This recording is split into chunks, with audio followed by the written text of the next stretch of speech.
किसी को मदद नहीं करेगी।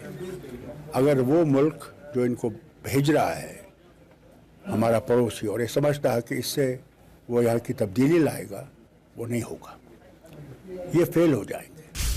उनको ये देखना चाहिए पहले ही वो बर्बाद हो गए हैं, और लड़ाई दोनों मुल्कों के लिए तबाही ही लाएगा, कुछ और नहीं लाएगा। तो इसको बंद करें, मेहरबानी करके इस टेररिज्म को बंद करें। ये सारी दुनिया में इसकी निंदा हो रही है कि ये जो कर रहे हैं ये गलत है। जो ये टेररिज्म है इसको, ये उनको तबाह कर देगा, बर्बाद कर देगा, कुछ नहीं रखेगा। वक्त आ गया है कि जब हमें अगर दोस्ती चाहिए तो दोस्ती के लिए वो राह बनानी है, और टेररिज्म उस राह की तरफ नहीं है। इसको बंद करना चाहिए। क्या वो चाहते हैं कि उनके घरों पे भी मातम आए? Stop it now before it's too late. State के अंदर पिछले 3-4-5 रोज से काफ़ी देखा जा रहा है कि टेररिस्ट एक्टिविटीज़ बढ़ चुकी हैं, और खास करके कल एक बहुत बड़ा जो टेररिस्ट अटैक हुआ जिसमें 5 जवान शहीद हो गए और 5 इंजर्ड हो गए। तो आपने हमेशा टेररिज्म के खिलाफ जंग लड़ी है, आप इस पे क्या कहोगे कि ये जो मैं कहता हूँ, देखिए सबसे बड़ी चीज़ ये है कि टेररिज्म किसी को मदद नहीं करेगी। अगर वो मुल्क जो इनको भेज रहा है, हमारा पड़ोसी, और ये समझता है कि इससे वो यहाँ की तब्दीली लाएगा, वो नहीं होगा, ये फेल हो जाएंगे। आज 5 जवानों ने शहादत दे दी है, 5 सीरियसली अस्पताल में हैं। क्या इससे बॉर्डर बदलेगा? क्या इससे, बल्कि इससे तो मुझे डर ये है कि कहीं हमारे लोगों का वो लावा इतना बढ़ जाए कि हम लोगों को लड़ाई पे आने पड़ा।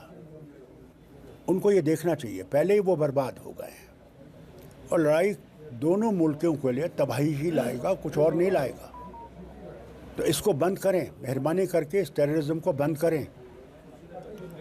ये सारी दुनिया में इसकी निंदा हो रही है कि ये जो कर रहे हैं ये गलत है, और कोई भी मुल्क आज दुनिया में इसको कबूल करने के लिए तैयार नहीं है। सब इसके खिलाफ है, और जो ये कर रहे हैं उसे क्या हो क्या रहा है, इनको मिलेगा क्या? क्या मिलेगा? उन जवानों के घरों में मातम होगा आज, और वो कह रहे होंगे कि आप क्यों बैठे हो और कुछ कर नहीं रहे हो। ये उनको देखना चाहिए। अगर वो चाहते हैं कि इस हद तक जाए तो फिर उनको तैयार रहना चाहिए कि फिर वो रुकेगा नहीं। जो ये टेररिज्म है इसको, ये उनको तबाह कर देगा, बर्बाद कर देगा, कुछ नहीं रखेगा। पिछले दिनों पीएम पाकिस्तान का ये शरीफ साहब ये बोल रहा था कि ठीक है भाई, उसकी काबीना के कुछ लोग कि हमें एक बातचीत का रास्ता जो है वो बातचीत का रास्ता करना चाहिए, लेकिन बातचीत का रास्ता तब होगा जब ये बंद होगा। तब तक कैसे बातचीत होगी? हम तो चाहते हैं कि बातचीत हो, मगर बातचीत, दोनों चीज़ें इकट्ठे नहीं चल सकती। वक्त आ गया है कि जब हमें अगर दोस्ती चाहिए तो दोस्ती के लिए वो राह बनानी है, और टेररिज्म उस राह की तरफ नहीं है। इसको बंद करना चाहिए, और उनको इसके लिए सख्त कदम उठाने चाहिए। आपकी क्या सहानुभूति है जो जवान शहीद हुए हैं इस देश के लिए, जो टेररिस्ट? आज ही नहीं, साल से हमारे जवान शहादत दे रहे हैं। ये तो हमें तो अफसोस है कि ये बंद होना चाहिए। क्या वो चाहते हैं कि उनके घरों पे भी मातम आए?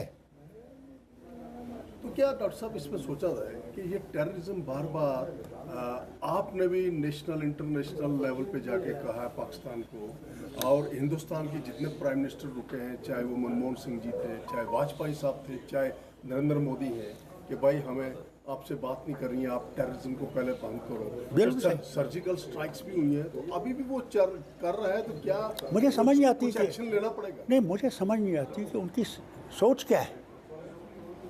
मुझे समझ नहीं आती उनकी सोच क्या है। अफसोस इस बात का है, this is not way forward, this is way backward. And if they want movement forward, then they have to stop this thing and stop it now before it's too late.